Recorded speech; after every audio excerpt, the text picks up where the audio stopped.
Hello students, मैं अतुल सिन्हा।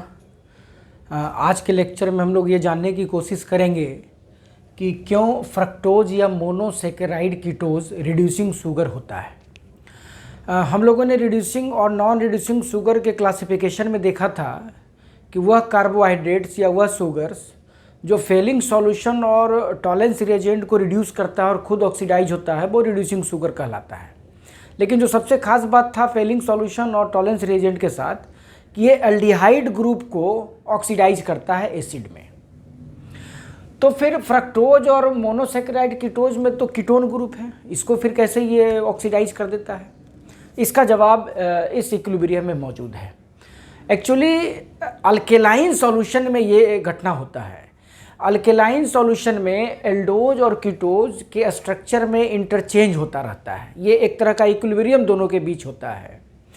तो अगर आप कीटोज लेते हैं तो वास्तव में वो एल्टोज में भी मौजूद है और यही एल्डोज जो है फिर फेलिंग सॉल्यूशन और टॉलेंस रिएजेंट को रिड्यूस करेगा। यानी अगर आप फ्रक्टोज लेते हैं तो वास्तव में वहाँ इक्विलिब्रियम में ग्लूकोज भी मौजूद है।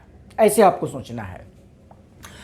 तो इसका जो मेन रीजन है वो है आइसोमेराइजेशन के कारण अल्केलाइन मीडियम में। और ये आइसोमेराइजेशन जो यहाँ पे होता है वो एक बहुत इंपॉर्टेंट फिनोमेनन है, टॉटोमेरिज्म, जिसमें एनोलेट आयन का फॉर्मेशन होता है। उसी के थ्रू ये दोनों इक्विलिब्रियम में एग्जिस्ट करता है। तो चलिए एक मैकेनिज्म से समझते हैं कि कैसे ये आपस में इंटरचेंज होता है।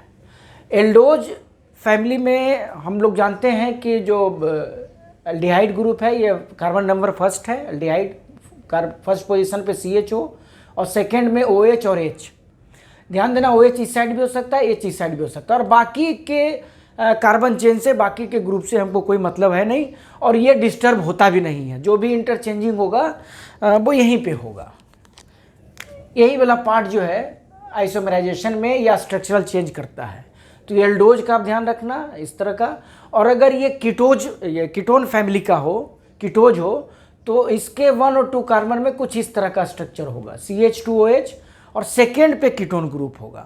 तो बाकी के सेक्शन से, बाकी के चेन से इसको हम ये मान लेते हैं क्योंकि इस पर कोई इफेक्ट उसके इस अल्केलाइन मीडियम में नहीं होगा। अब देखो होता क्या है। ये एल्डोज है तो CHO को हम लोग इस तरह से लिख दिए। अब देखो ये कार्बोनिल ग्रुप का ये अल्फा कार्बन है जिससे अटैच है अल्फा हाइड्रोजन। यहाँ पर अल्केलाइन मीडियम का जो OH माइनस है इस प्रोसेस को कैटलाइज करेगा। OH माइनस इस अल्फा हाइड्रोजन जो कि एसिडिक है उसको वहाँ से रिमूव कर देगा एज ए H2O। तब क्या होगा? तब उस स्थिति में इस कार्बन पे निगेटिव चार्ज आ जाएगा।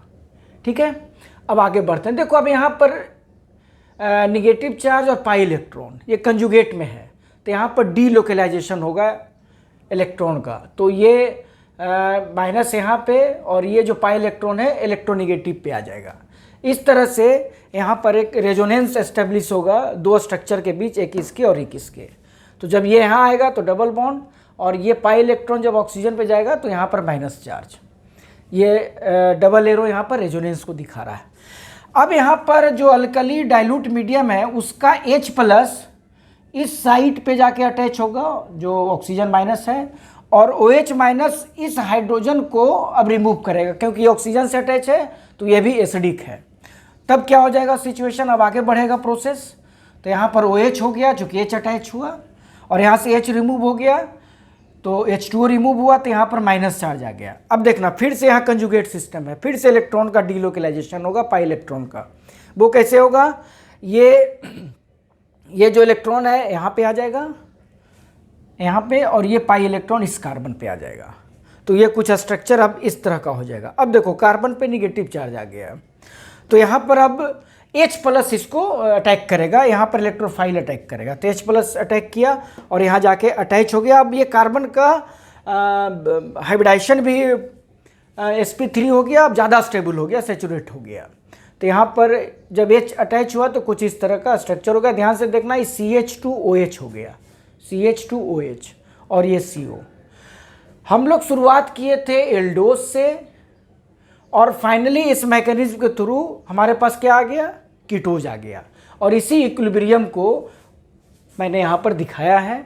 तो ध्यान देना, ये अल्केलाइन मीडियम में इस तरह का स्ट्रक्चरल इंटरचेंज होता है।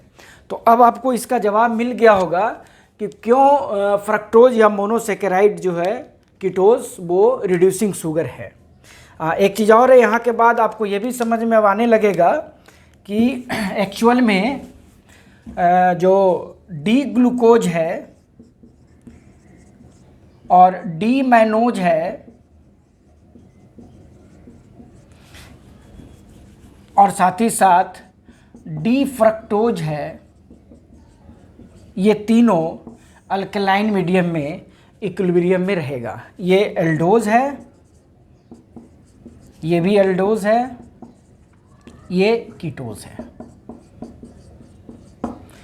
इस दोनों में बहुत अंतर नहीं है, केवल इस कार्बन पे, सेकेंड कार्बन पे ग्लूकोज में OH राइट साइड होगा और मैनोज में OH लेफ्ट साइड होगा। इस तरह के केस को इपीमर्स बोलते हैं।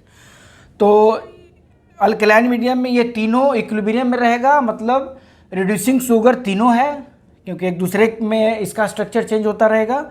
और साथ ही साथ ओसेजोन फॉर्मेशन जब फिनाइल हाइड्रोजन से रिएक्ट करेगा तो तीनों एक ही तरह का प्रोडक्ट भी देगा। तो उम्मीद है कि अब ये आपका जो by fructose is reducing sugar, अब इसमें आपको कोई दिक्कत नहीं होगी। ठीक है, थैंक यू।